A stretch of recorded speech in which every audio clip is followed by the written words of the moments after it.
Class में हमारा आज का टॉपिक है बौद्धकालीन शिक्षा के अन्य पक्ष।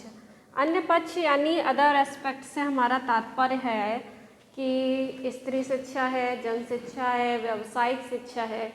ये अदर पक्षों की जो हैं अन्य पक्षों की हम बात करेंगे। तो सबसे पहले बात करते हैं स्त्री शिक्षा, वुमेन एजुकेशन। यानी बौद्ध काल में वुमेन एजुकेशन अर्थात बौद्ध शिक्षा की क्या स्थिति थी उसके विषय में बात करते हैं। तो वैदिक काल की तरह ही यहाँ पर भी स्त्रियों की स्थिति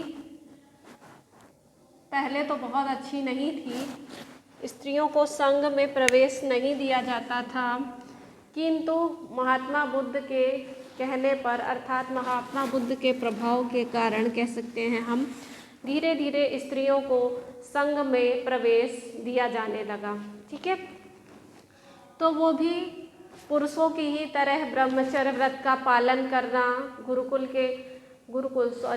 बौद्ध मठ जैसे कि वैदिक काल में जो था स्त्रियां गुरुकुल के नियमों का पालन करती थी, उसी तरह से बौद्ध काल में भी स्त्रियां बौद्ध मठों या विहारों में उनके नियमों का पालन करती थी। उसी तरह उनका भी प्रवज्जा संस्कार होता था, अन्य चीज़ें भी थी। तो कह सकते हैं कि शुरुआत में तो स्त्रियों की शिक्षा पर विशेष ध्यान नहीं दिया गया था या उनकी प्रगति नहीं हो सकी थी, किंतु धीरे धीरे जो है स्त्रियों की शिक्षा में काफ़ी सुधार हुआ। ठीक है, और कुछ विशेष नाम इसमें उल्लेखनीय हैं। सबसे पहला नाम है सील, और एक बहुत ही चर्चित नाम जो शायद आपने सुना हो, संघमित्रा, जिन्होंने बौद्ध काल के प्रचार एवं प्रसार में बहुत योगदान दिया था। उनका नाम भी हमें इसमें दिखाई देता है। तो जाहिर सी बात है इन्होंने बौद्धकालीन शिक्षा पर बहुत ही काम किया, अर्थात इसको प्राप्त किया अच्छे ढंग से। देन इनका नाम हम आज इसमें पढ़ रहे हैं जो कि उल्लेखनीय है। इसके अलावा प्रभु देवी हैं, सुभा हैं, प्रभु देवी, सुभा, इनके भी नाम उल्लेखनीय हैं, जिन्हें हम कह सकते हैं कि इन्होंने बौद्धकालीन शिक्षा की प्रगति में बहुत अच्छा योगदान दिया था। ठीक है, इसके अलावा अल्तेकर महोदय जो हैं उन्होंने लिखा भी है इसके विषय में। अल्तेकर महोदय ने लिखा है कि स्त्रियों को संघ में प्रवेश करने की अनुमति जो है वो समाज के कुलीन एवं व्यावसायिक वर्गों के लिए एक अच्छी प्रोत्साहन का कार्य किया। मतलब कि पहले स्त्रियों को संघ में प्रवेश की अनुमति नहीं थी, लेकिन जैसे जैसे प्रवेश की अनुमति मिली तो समाज के कुलीन एवं जो व्यावसायिक वर्ग के व्यक्ति थे उनके लिए ये एक बहुत अच्छे प्रोत्साहन का काम था, जो कि गौतम बुद्ध जी के कहने पर हुआ था। तो कुल मिलाकर हम निष्कर्ष ये निकाल सकते हैं कि वैदिक काल की तरह बौद्ध काल में भी स्त्रियों की शिक्षा की में प्रगति थी, देखने को मिली। ठीक है, तभी इन चर्चित जो महिलाएं हैं विद्वान, उनका नाम इसमें उल्लेखनीय है। अब हम बात करते हैं व्यावसायिक शिक्षा की।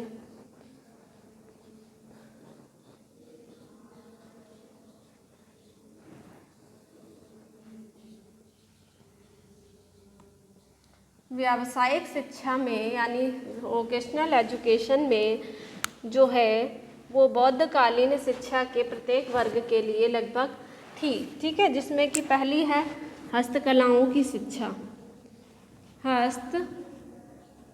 हस्तकलाओं से मतलब हाथ से या हस्त निर्मित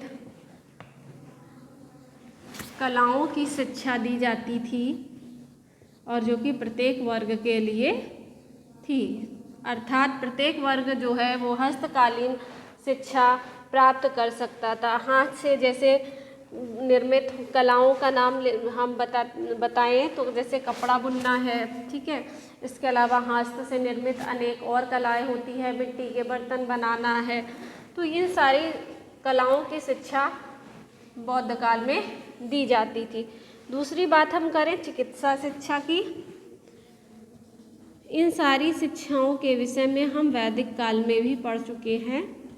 बस अंतर ये था कि वैदिक काल में ये शिक्षा कुछ निर्मित वर्गों के लिए थी, मगर बौद्ध काल में यह शिक्षा लगभग सभी वर्गों के लिए थी। तो चिकित्सा शिक्षा भी लगभग सभी के लिए थी। चिकित्सा शिक्षा विशेष विशेषज्ञों द्वारा दी जाती थी, जो कि उसमें अच्छी विद्वता रखते थे और वो इसके विषय में सभी बच्चों को ज्ञान प्रदान करते थे। इसके अलावा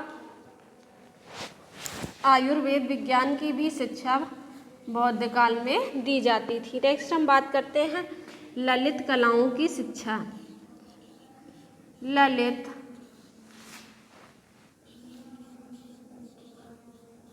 कलाओं की शिक्षा